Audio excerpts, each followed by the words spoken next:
మంచిర్యాల జిల్లా చున్నూరు మండలం సుబ్బారంపల్లి గ్రామంలో చైన్ స్నాచింగ్ దుండగులు హల్చల్ చేశారు.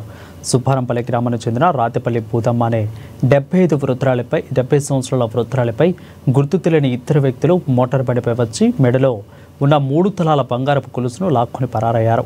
ఇక అంకరాజుపల్లికి చెందిన పని నిమిత్తం వెళ్లి తిరిగి వస్తుండగా మార్గం మధ్యలో మాటు వేసిన దుండగులు ఒంటరిగా ఉన్న వృద్ధురాలి చైన్ లాగేశారు.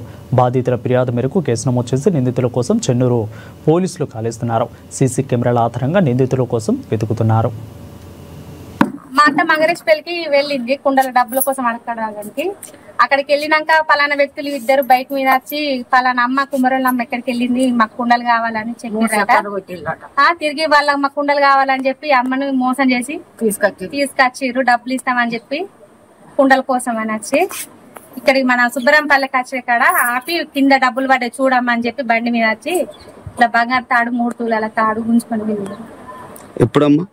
మధ్యాహ్నం 2 గంటల మధ్యలో 1:30, 2 మధ్యలో ఇవాళ.